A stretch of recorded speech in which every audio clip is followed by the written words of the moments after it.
Good morning and welcome to the Northland News. I'm James McConnell. The Northland News is a weekly news program produced by the broadcasting students at Park University. If you have any news tips, please email us at alex.akmus@park.edu.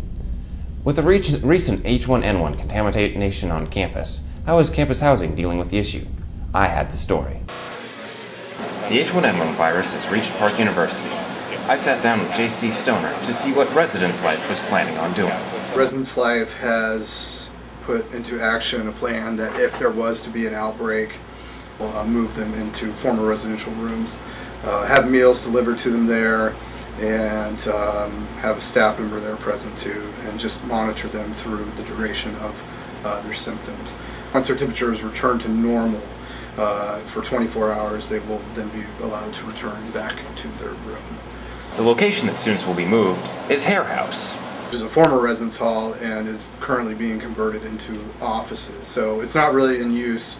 A few offices have been displaced. When asked about the one confirmed case of H1N1, here's what JC had to say. She was isolated on a floor that has very few students on it by herself. She didn't leave her room for several days, and we delivered meals to her. So the plan worked in essence of, or in the location that we gave her. As I finished my talk with JC, he had this to say.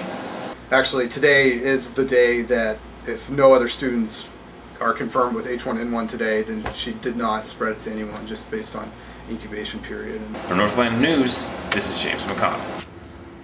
The H1N1 forum drew quite a crowd this Wednesday. Jessica Peters was there with more on the story. Everyone's talking about it, the swine flu that is, but the facts are blurred. In response, Park and the Platte County Health Department set up a community forum last Wednesday. Community members, Park students, faculty, and staff gathered in the chapel to hear from a panel addressing the swine flu.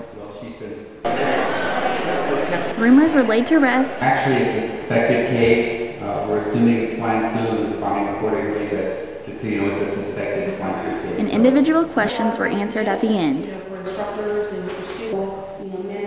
The most important advice is to wash your hands often and do not come to class if you feel sick. It seems simple, but it really is. It goes back to that. That's the number one way to stop all spread of disease. After the forum, there were mixed feelings. After the forum, I pretty much felt like I already knew what was going on to begin with. It was just a more educated way of saying it.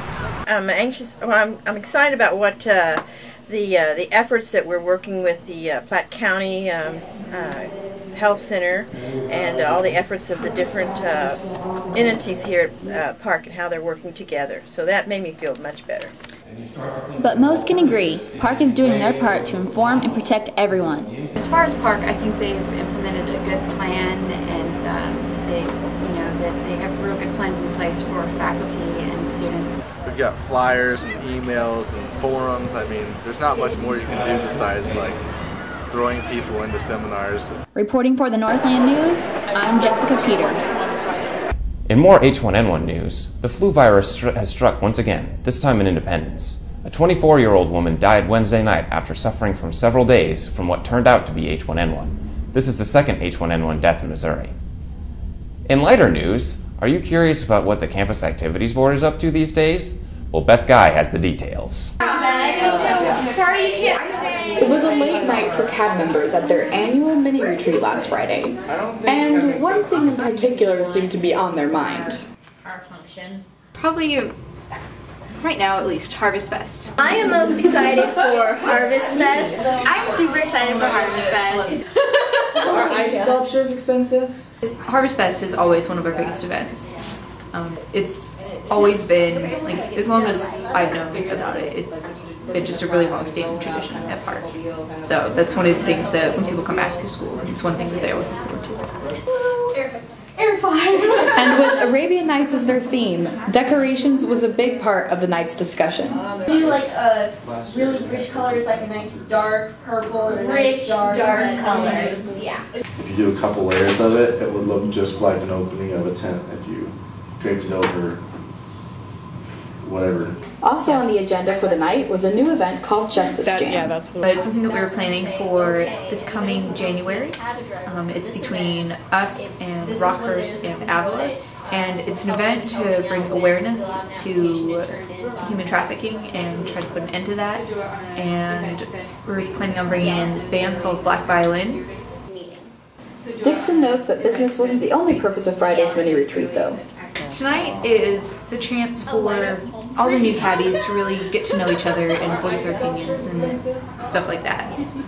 So it's almost completely new caddies, so it's a good way for us all to get to know each other, get to know each other's sense of humor, and really build that team.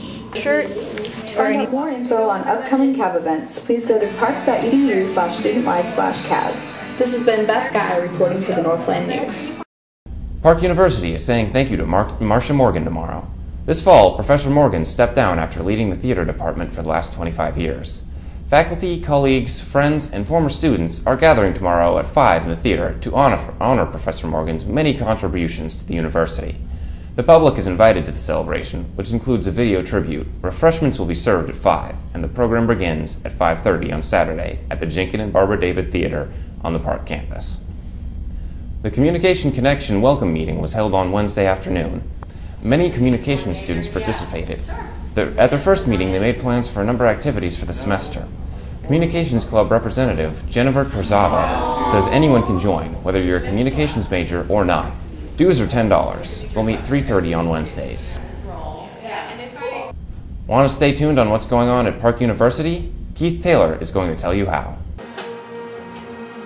On the second floor of Copley Hall sits one of Park's best kept secrets.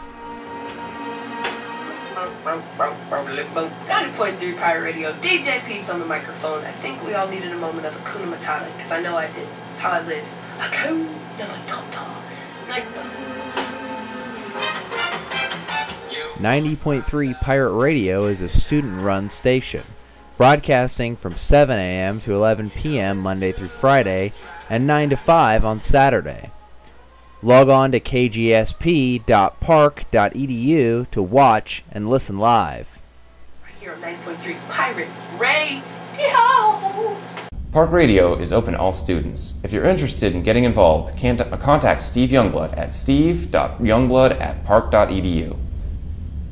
Lastly, the Paws have come out again. Paws in the Park is back. The event will be held at English Landing Park from 9 a.m. to 4 p.m. tomorrow. There will be contests, pet booths, and a 1-mile walk, all to benefit the Friends of Parkville Animal Shelter.